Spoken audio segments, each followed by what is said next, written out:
What the heck happened here? Well, first of all, for those of you that don't know, this tank was newly set up only a few weeks ago. I had my professional aquascaper from CCAM come and help me scape this tank. I just installed the background a few weeks ago. This thing is brand new. So what happened? Long story short, a piece of the background that goes right there in that middle section came loose off of the background and decided to float up to the top, and all the plants that were already on it just released themselves into the tank, and they're all over the place now. So how did this happen? First thing I want to say is it had absolutely nothing to do with the background itself. This was all user error, my fault. As you can see from the silicone circles that are left behind on the glass, that is the evidence right there of what went wrong. That shows me that I did not use enough silicone, number one. And number two, I also just didn't let it cure for long enough. Now, normally 24 hours is more than enough time to let silicone dry before adding water to the tank. But this is a very, very big piece of background. It is very buoyant. It wants to float a whole lot. It really does want to get to the top of the tank and get out of the water. So you need to use a lot of silicone, and you need to give it extra time to dry. So why do I say that those circles are evidence? Well, the reason why Aqua Decor labels all these circles that need to get silicone is so that when the background is actually pressed against the glass, the silicone is spread and all of the surface of the background has silicone on it holding on to the back of the glass. These circles show that they remained almost perfect circles, and they did not spread at all. So there was a lot of area on the background that didn't have any silicone on it. That's why I say that this was completely my fault and I just installed it wrong. I was also very impatient because my aquascaper was coming the next day and I was trying to do like 4 things at the same time, and this is what happens. It's part of the hobby. When we want stuff done, you know, I want fish in this tank already, and all I did was push it even further away. Now I gotta wait longer to get my fish in there. But all of this is neither here nor there. It doesn't matter because today I have the solution. We're gonna get this thing fixed. Now normally you would say this is an easy fix, right? Just drain the tank, dry it up, re-silicone it, so be it, it's done. But the issue now is the live plants that I've already got in this tank. I can't just dry the tank and leave it dry for, 24 hours, 48 hours, waiting for this new silicone to cure, because the plants have to stay submerged in the water, or at least stay wet. So I found a pretty good solution. While I still plan to drain most of the tank, it's not gonna be completely dry because I'm going to use this product called C-Tack. And the beauty of C-Tack is that this type of adhesive will work underwater while it's wet. How do I know? Because at the last Aquashella in Dallas, I literally saw the live demo of this thing holding on to coral underwater and not coming apart. So because this thing can hold really well even when it's wet, that's why this is gonna be a great solution to getting this piece back onto the tank while it still remains semi-wet, while I'm still spraying the plants, and I also don't have to leave the tank dry over 24 hours or for 48 hours. Once I get this background back in here, tonight, before the night is over, I will be refilling this tank, and we will see how well that C-Tack holds even while it's wet. Let's get busy. Now, first things first, while I begin to drain this tank, I'm also gonna get some of this tank water and put it in this bucket so that all of these loose plants that have been floating in this water since this happened, they're gonna go into the bucket of water just so that the roots stay wet, so the leaves stay wet while we continue working on the tank.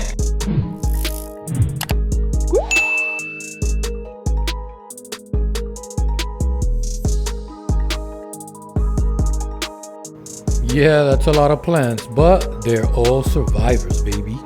Some of you have mentioned that the sump should have covers on it to prevent evaporation. I guess I must have missed showing it to you guys. But yeah, this seamless sump does come with glass top covers for each chamber. And in case you missed that sump installation video, I got a card right here for you in the top right corner. Here's all my dead plants that I just took out of the sump. There's no way any of them were going to survive down there with no flow, no light, no nutritional source. Sorry guys. Getting ready to cut the lights in the tank, and I just wanted to show you how responsive that Mobius app is. So I go into my 450 tank, let it load for a few seconds, go into the lighting, and as you can see, I'll just change the timing of it, and look how fast the tank actually dims after I set it. Boom, it's done. I'll put a card for you in the top right corner to check out that Blade freshwater video as well. Tank finish is draining as much as possible, as much as the pump allows for, but now I also want to drain that old sump water as well. Why? Because the water in this refugium reservoir was just sitting here for over a week with the dead plants. It really stinks. I don't want any of that ammonia filled water just sitting in this reservoir, which won't drain as fast as the rest of them. That's just an ammonia source sitting there forever that's gonna feed into the rest of these chambers. Don't want that. I'm also gonna drain this chamber for the exact same reason. Couldn't have drained this thing any faster. Vivicin 2600 got them proud. Link in the description. What I wanna do now is tackle that old silicone that's still in the back of the glass and some of the silicone that's on the bottom. I went to Home Depot and I got me a few options. This is an Anvil scraper, glass scraper. It's got a short handle, and this is another one from Husky that's got a long handle. So I'm gonna use both of these and get that silicone off the back and off the bottom.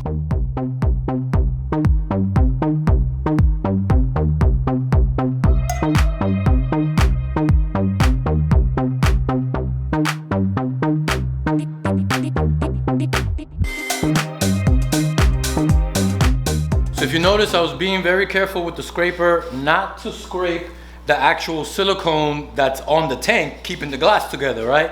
You wanna be careful on those edges. But now, I really gotta get in there. So I got my swimming trunks on, and I'm about to dive in. But now that I'm really seeing how dirty that substrate is in there already, yes, I've got snails everywhere. On the substrate, on the glass, all over the place. Snails usually come riding along new plants, which I'm sure is where all of these guys came from, but they're everywhere. On the glass, on the substrate, we gotta get rid of these guys too. Shop vac time. I'm just gonna get it all out, replace the sand, make sure none of that silicone stays in the tank. A lot of work, but we gotta do it. Let's go.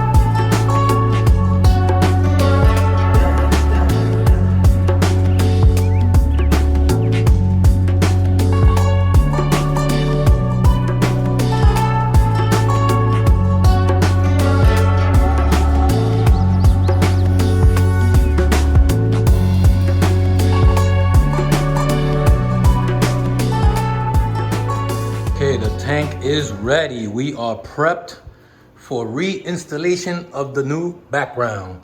The plants are wet, just got sprayed. I got as much of that sand up and out of the tank as possible. Check out that back glass. Completely scraped all of that old silicone off. Even on the bottom there, it is clean and ready for the background one more time. First thing to do though is to take all of this old silicone off the background, and I can tell you this was very time consuming, peeling off every little piece of this, and there was a lot of silicone on here, more than I thought. But as you can see, there are a lot of gaps that are missing silicone, which was part of the problem. But I want to make sure that this thing is very clean, ready for new adhesive, because the last thing I want is for this problem to happen a second time. Well, there's no turning back from here. It's time to use the C-Tech adhesive. I'm going to put a very generous amount on each one of these circles. I'm not going to hold back at all. I'm even going to fill in a lot of the gaps in between the circles to make sure I have enough. I fill in this little corner piece that I cut out here to make sure it sits flush on the tank. And as you can see, this stuff is caked on. I filled it as much as possible on the back and on the bottom. I use one entire vial for the back piece, one entire vial for the bottom piece to make sure it holds both on the back and on the bottom. This thing should not go anywhere. Getting this lone piece of background back in place was a bit challenging. I would much rather install this from behind the tank on the outside of the tank, but that's not really an option right now. So the issue is that this C-Tack dries so fast. If I put this piece down anywhere not in place, it's gonna dry super quickly on the bottom of the glass, which is exactly what happened. But it was just a minimal amount. I wiped it up really quickly and I was able to get it off there. Now it's replanting time, and the only thing I can ask of you guys is not to judge me because I've never done this before. This is my best Luis Navarro impression right here. Trying to do what he does. There's no way I could get it exactly the same, but I did my best. I got them on there and hopefully they last. I'm using the same pool sand that I used the first time around. I'm glad I changed it because it does give it a much more cleaner look than that algae-ridden substrate that I had before. If you want to try this pool sand, I'll have a link for it in the description below. Okay, there she is, the finished product. She looks good as new. It's not perfect, not the way my man Luis hooked it up. It's the best that I could do with my talents. Next thing we gotta do is, even though that C-Tech is supposed to dry while it's wet, I'm still going to secure and support this piece of background before filling up the tank, just in case, to leave it sitting overnight secured to the back. How am I gonna do that? Some PVC, some foam pads. Let's get to it. These purple foam pads came with the new 450 from Custom Aquariums, and I'm actually glad I didn't throw them out because they're being put to good use right now. I'm using them to protect the glass and the background from this 1/2-inch PVC pipe that I've cut to size, just to force a nice tight fit in between these foam pads. Just a little backup support, just to make sure that when we do fill this thing, that C-Tech is absolutely holding and that background does not try to fill up, because we're not gonna let it sit overnight. We're gonna fill this thing right now because I wanna keep all my plants alive and green. So here we go. It's time to fill the tank. That means it's judgment time. Let's see what happens. And I'll be right back when this is full. This is gonna take a while. Is it gonna hold? I don't know. The water level is a little above 50%. The background isn't going anywhere. I know these foam pieces have been moving. They wanna float out of the water as well. But gotta fill it up all the way and see if it holds. Come on, C-Tech. Come on, C-Tech. Hold that baby. C-Tech. Excuse me, C-Tech. All right, check it out. The tank is completely full and we are now filling the sump underneath. I'm gonna leave the tank exactly like this with the PVC pipes installed overnight. Let's see what happens tomorrow morning. Good morning, check it out. Looks like it held in place. We're looking pretty good. I think we're back, baby. The final confirmation though is to take these foam pieces out, get those PVC pieces out of the water, and let's see what happens.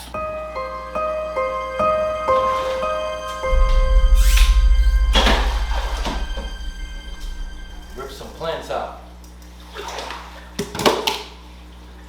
I made a little bit of a mess. Emergency repairs right here. This is the C-Chem Reef Glue, by the way. Boom, and she holds. Got a little bit of a mess now in the tank after pulling those foam pieces out. And I got that plant back installed. I'm gonna turn these wave makers on at a very light setting because I don't wanna blow the plants away, being that they were just newly glued back on. But I'm gonna have both my MP40s running at a very low rate. This is what you want your wave makers to do. You want all that debris in the tank constantly moving so that eventually it will find the overflows and get out of the tank. But I think it's safe to say that the tank is back after that disaster and what it looked like. We finally got the background back in.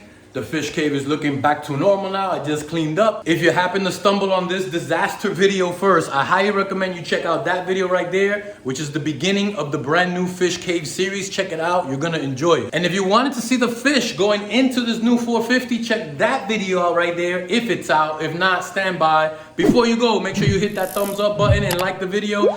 Don't forget to subscribe, and I will see you on the other side.